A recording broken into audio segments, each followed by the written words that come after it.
મહાપુરુષોના દર્શન.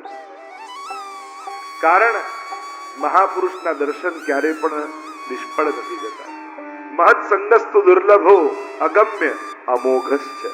નારદજી ભક્તિ સૂત્રમાં કહે છે મહદનો સંગ એ અમોઘ છે, ક્યારે નિષ્ફળ નથી જતો.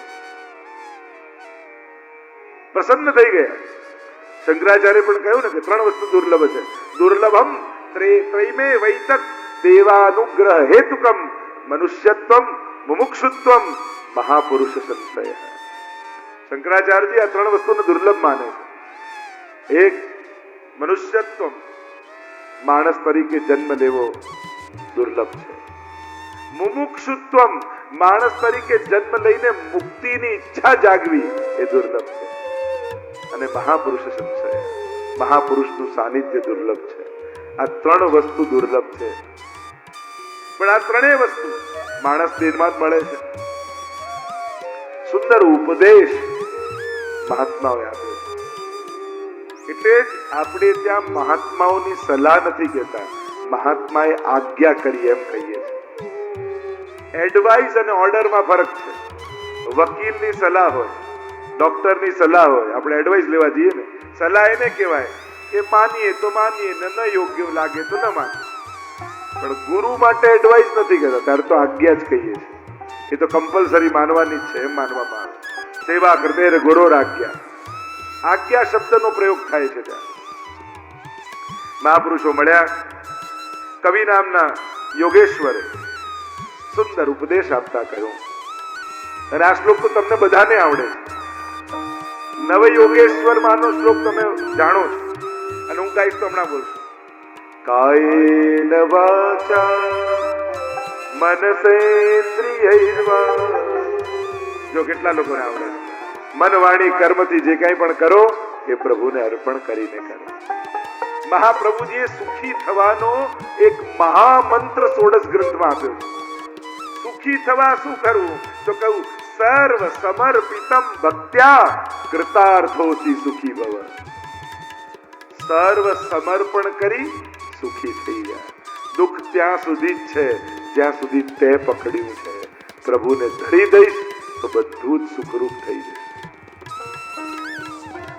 આ મારું છે ને મેં પકડ્યું છે, આની જવાબદારી મારી છે, આ જ વિચાર તો દુઃખનું કારણ છે. પ્રભુએ આપ્યું છે તો સાચવનારો એ ઠાકોરજી છે. તથૈવ તસ્ય લીલેતી મત્વા ચિંતામ ધૃતમ ત્યજેત. નવરત્ન ગ્રંથમાં મહાપ્રભુજી કહે છે ને, આ બધી પ્રભુની લીલા છે. જીવનને ઘટના રૂપે જોશો તો સુખ દુઃખનો અનુભવ થશે, લીલા રૂપે જોશો તો આનંદનો અનુભવ થશે. આ બધી જ પરમાત્માની લીલા છે. નટો નાટ્ય ધરો યથા, એ જ ખેલી રહ્યો છે. આગળ અનેક પ્રકારના ઉપદેશ હરિનામના યોગેશ્વરે 3 પ્રકારના ભક્તોની વાત કરી. ઉત્તમ ભાગવત, મધ્યમ ભાગવત ને પ્રાકૃત ભાગવત. જે કેવલ ભગવાનમાં ભગવાન જુએ, જે ભગવાન અને ભક્તોમાં ભગવાન જુએ, અને જે સર્વમાં ભગવાન જુએ એ સર્વોત્તમ છે. આગળ ભક્તિહીન મનુષ્યની અધોગતિ થાય છે એમ કહ્યું. સુંદર ઉપદેશ આપી. દત્તાત્રેય ભગવાનના 24 ગુરુની કથા કહી. જ્યાં જ્યાં ગુણ દેખાયા એ ગુણને ગુરુ બનાવી દીધા. દ્રષ્ટિ ગુણ દર્શનની હોવી જોઈએ. અને એક વસ્તુ એ પણ યાદ રાખો, દરેકને પોતાની ફૂટપટ્ટીએ માપવા જશો ને તો તમે ખોટા પડશો. તકલીફ શું છે? સારું બધાને કરવું છે, પણ હું મારી રીતે સારું કરું, સંઘર્ષ એમાં જ થાય છે. સંસ્થાઓમાં, સમાજમાં બધાને ખરાબ કરવાની વૃત્તિ નથી હોતી. બધાને સારું જ કરવું હોય છે, પણ મારી રીતે સારું કરું. બસ એ આગ્રહ જે હોય છે, દરેકને જોવાનો જે દ્રષ્ટિકોણ છે, અને બધાને એક જ નજરે જોવા જશો તો સાચા નહીં ઠરો. વૈવિધ્ય ભગવાનનું છે સમાજમાં. આપણે માનીએ દુનિયામાં બધા એક ગમવું જોઈએ, એક જ થઈ જવું, સંભવ જ નથી. વિવિધતા ભગવાને જ પ્રગટાવી. અરે ઘરના 5 લોકોમાં કોઈને બટાકાનું શાક ભાવે, કોઈ રીંગણાનું ભાવે, કોઈને પૂરી ભાવે, કોઈને રોટલી ભાવે. ઘરના 5ની એક ચોઈસ નથી તો આખી દુનિયાની એક ક્યાંથી થઈ જવાની? અને બધા બીજાને પોતાના જેવો બનાવવાની જે મહેનત કરીએ છે ને એમાં વધારે મોટા ઝઘડા થાય છે. દુનિયામાં શાંતિ લાવવી હશે તો બધા એક સરખા બનાવવા જશો તો નહીં થાય, પણ શાંતિ લાવવા માટે બીજાના જુદાપણાનો સ્વીકાર કરી લેશો ને તો આપમેળે શાંતિ આવી જશે. પણ આને મારા જેવો બનાવી દઉં, આને ભણાવી દઉં, આને શીખવાડી દઉં, આને આ કરી દઉં, આ સંઘર્ષ છે ને એ મોટા ઝઘડાઓનું કારણ બની જાય છે. કોઈ જુદો હોઈ શકે છે, એનો સ્વીકાર કરો, આપમેળે શાંતિ આવી જશે. અહીંયા ગુણને જોઈ ગુરુ બનાવ્યા. જ્યાં જ્યાં ગુણ દેખાયા, એમ દરેકની અંદર ગુણ અને દોષ હોય છે. તમે શું જુઓ છો એ તમારા ઉપર છે. 24 ગુરુની કથા કહી. અહીંયા પ્રભુ સ્વધામ પધારવાની તૈયારી કરી રહ્યા છે. પ્રભાસ ક્ષેત્રમાં પધાર્યા છે. ઉદ્ધવજી સાથે સંવાદ થાય છે અને 24 ગુરુ દત્તાત્રેય ભગવાન એની કથા આવી. સૌથી પહેલા ગુરુ બનાવ્યા પૃથ્વીને. પૃથ્વીનો શું ગુણ જોયો? ધૈર્ય, ક્ષમા, સહનશીલતા. આ ગુણ પૃથ્વીમાંથી જોયા. કેટલું બધું સહન કરે છે આ પૃથ્વી, છતાંય સહન કરીને પણ બધાને નિભાવે છે. ઘરમાં ભેગા રહેવું હોય તો સહન કરતા શીખો. જાપાનમાં એક વ્યક્તિનું 100 જણાનું કુટુંબ હતું. એને રિપોર્ટરે પૂછ્યું કે 5 જણા ભેગા નથી, 100 જણા તમે કઈ રીતે એક સાથે રહી શકો? એનો મંત્ર શું, એનું સૂત્ર શું? એક કાગળ અને પેન આપ્યો. એને 3 વાક્ય લખ્યા કે આ સૂત્ર છે, અને વાંચ્યું તો એક જ શબ્દ 3 વાર લખેલો હતો, સહનશીલતા, સહનશીલતા, સહનશીલતા. સહન કરતા શીખો. અને સમજદારે જ સહન કરવાનું આવે. નાદાન તો લડે. સમજદારો સહન કરીને જવા દે. ચલો આટલું ભૂલીને પણ ભેગા રહેવાતું હોય ને તો ભૂલી જાય. જે ઘરમાં બધા પોતાના અધિકારની વાત કરતા, મારો રાઈટ, મારો અધિકાર, ત્યાં ભેગા ન રહી શકાય. જ્યાં ઘરમાં બધા પોતાની ડ્યુટીની વાત કરે ને, મારી ફરજ, મારી ફરજ, ત્યાં ભેગા રહી શકાય. દીકરા તરીકે હક માંગતા પહેલા દીકરા તરીકેની ફરજ નિભાવી કે નહીં એનો પહેલો વિચાર કરવો પડે. જ્યાં સુધી તમે ડ્યુટી નથી નિભાવતા ત્યાં સુધી રાઈટનો વિચાર કહેવાનો તમારો અધિકાર નથી. કર્તવ્યોની વાત કરો કે હું મારી ફરજ નિભાવું છું, પછી વાત કરીશ કે મારો હક શું આવે છે. એટલા માટે ગાંધીજીને કોઈએ પૂછ્યું કે કર્તવ્ય મહત્વનું કે અધિકાર મહત્વનું, ત્યારે એમણે બહુ સુંદર વાત કરી. દરેક વ્યક્તિ પોતાનું કર્તવ્ય નિભાવે ને તો બધાના અધિકાર આપમેળે સચવાઈ જાય. પણ પોતાના કર્તવ્ય નિભાવવા વગર અધિકારની વાત કરે તો ક્યાંક બીજાને દુઃખી કરવાની વાત થઈ જાય. સહનશીલતા શીખ્યા, ધૈર્ય શીખ્યા, વાયુ પાસેથી નિસંગતા શીખ્યા. વાયુ કચરા પરથી જાવ તો દુર્ગંધ આવે એને છોડી દે, ફૂલો પરથી જાય સુગંધ લઈ જાય એને છોડી દે. એમ દરેક વ્યક્તિએ બનતી ઘટનાઓના અહેસાસો સમયની સાથે ભૂલતા શીખવા. ક્યાંક ખરાબ અનુભવ થયો, એ ખરાબ અનુભવને કારણે આખી દુનિયા ખરાબ છે એવું ન માની લેતા. હા, દુનિયામાં દરેક પ્રકારના લોકો છે. જેને જીવનમાં કડવા જ અનુભવ થયા હોય ને એની સલાહ લેવા ક્યારે નહીં જવું. નહીં તો એમ જ કોઈના પર વિશ્વાસ કરતો નહીં હો, આ બધા ધોકેબાજ જ છે. તમને કોઈના પર ભરોસો નહીં કરવાનો, કારણ કે એને કડવા અનુભવ થયા.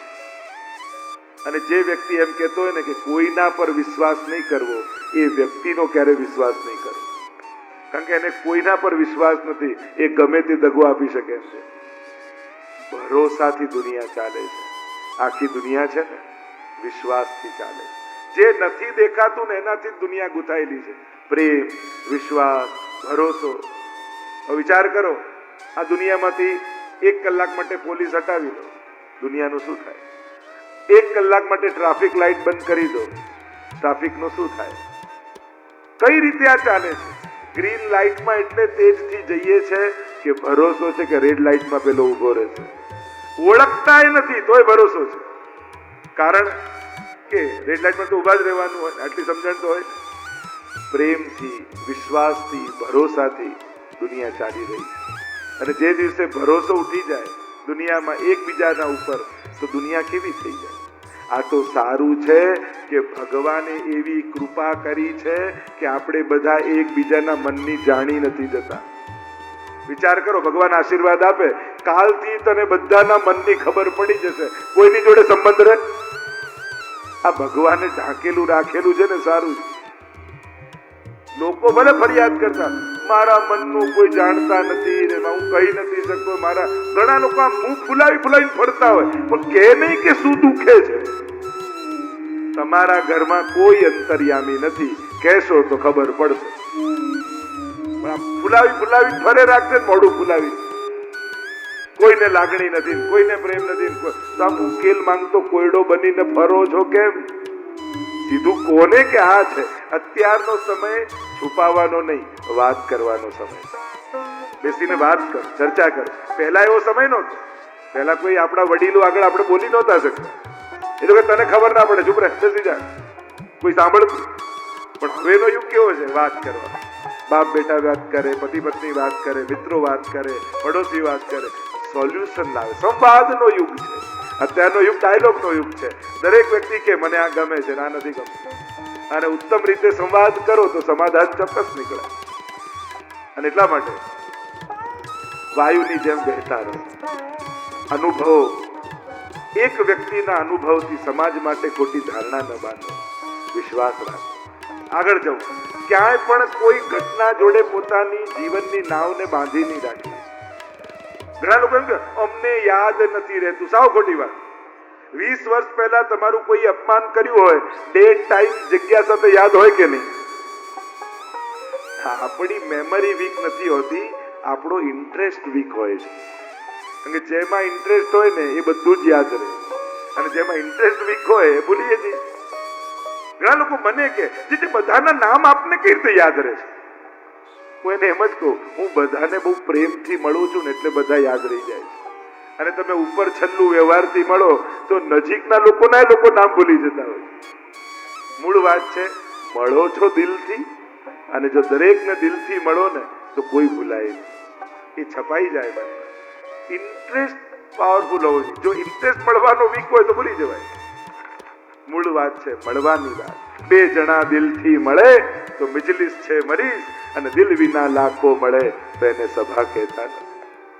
મૂળ વાત કઈ રીતે મળો? બધો આધાર છે એની જતી વખતના જોવા પર. બધો આધાર છે એનો જતી વખતના જોવા પર. મુલાકાતથી નથી મળતા મોહબ્બતના પુરાવાઓ.